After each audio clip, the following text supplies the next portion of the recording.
We spend so much time thinking about how to start new habits, but what about what makes them actually stick? Well, according to James Clear's amazing book, Atomic Habits, there are 4 laws of behavior change.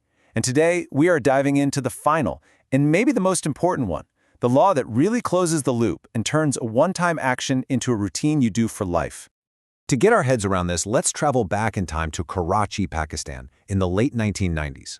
A public health worker, Stephen Luby, shows up in this massive city facing a huge health crisis.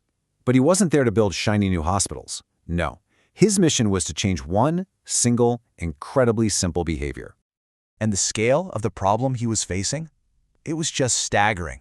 We're talking about 60% of the city's 9 million people living in slums.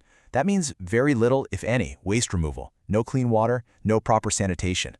The conditions were, frankly, a perfect breeding ground for disease. And the impact on people's health, especially for kids, was just devastating. The rates of diarrhea, pneumonia, and skin infections were through the roof. Now, Luby and his team knew the solution was simple.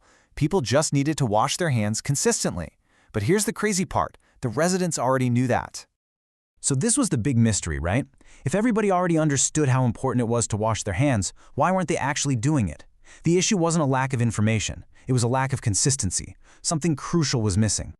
Luby's team quickly realized that, another poster or another information campaign just wasn't going to cut it. So they did something totally different. They partnered up with Procter & Gamble and gave the community a better soap, specifically Safeguard soap. Now, this wasn't just any old bar of soap. Using Safeguard was actually enjoyable. It lathered up really well, it smelled fantastic, and it basically turned the boring chore of washing your hands into this small, satisfying little moment. It gave them what Luby called a positive sensory signal. And the results? They were absolutely transformative. Within just a few months, diarrhea rates plummeted by 52%. Pneumonia went down by 48%. This was a massive public health victory, and it all happened because one simple habit was finally made satisfying. So that story from Karachi is just the perfect real-world example of this fundamental truth about human behavior. It's the core reason why some habits stick and others just fizzle out. What is rewarded is repeated. Simple as that.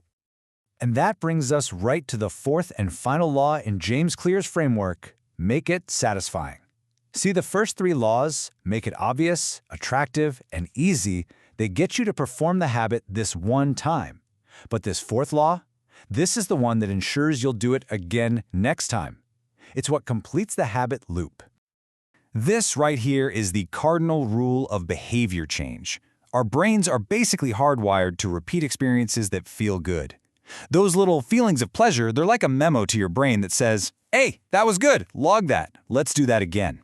Satisfaction is literally the engine that drives repetition.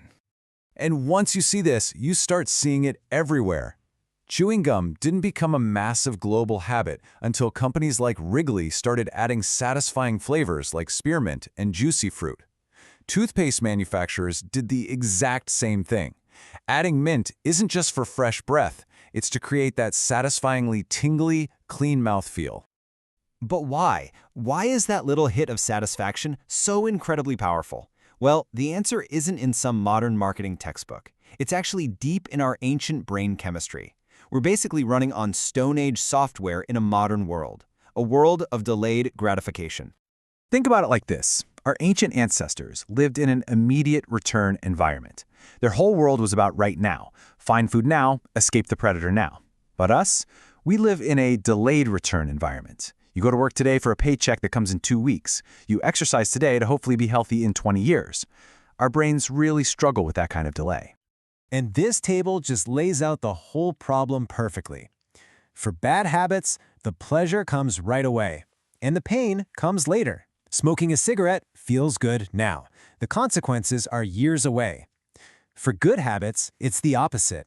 The pain is now, going to the gym is hard, and the reward comes way down the line. It's a fundamental mismatch. So we have to update that cardinal rule. It's not just about rewards, it's about immediate rewards. Our brain will almost always prioritize the present moment. That's why you can have all these wonderful plans for your future self, but when the moment of decision actually comes, your present self usually wins the argument. Okay, so if our brains are just hardwired for instant gratification, how in the world are we supposed to build good habits that only pay off in the long term? Well, the secret isn't to try and fight our own nature. It's to work with it. We have to hack instant gratification for our own good. And here's the trick. You just need to give your brain a little reason to feel successful right now. When you attach a small, immediate reward to a good habit, you stay motivated long enough for those big, long-term benefits to quietly build up in the background. Here's a really powerful way to do this for a habit of avoidance. Let's say you want to stop ordering expensive takeout. Now, the act of not doing something is usually invisible and unsatisfying, right? But what if you made it visible? Every time you resist that $50 order, you immediately transfer $50 into a savings account that you've named Trip to Europe. All of a sudden, doing nothing feels like a win as you watch that balance climb. But here's a pro tip, and this is really important. Make sure your reward lines up with the person you're trying to become. If you reward yourself for working out with a giant bowl of ice cream, you're sending your brain some seriously mixed signals. But if you reward yourself with a massage, you're reinforcing the identity of someone who cares for their body. See the difference? So let's bring all this home. The real secret to making good habits stick isn't just about willpower or having more discipline. It's about being clever enough to engineer your habits so that they feel satisfying in the moment. So here's the bottom line, the stuff to remember. The first 3 laws get you to do something once. But it's this 4th law, make it satisfying, that gets you to come back and do it again and again and again. You have to feel successful right away, even in a small way, to guarantee there's going to be a next time. And that's really the final thought I want to leave you with. Think about one habit you're trying to build right now. How can you attach a tiny, immediate reward to it? What's one thing you can do to make the end of that habit feel like a small victory, starting today?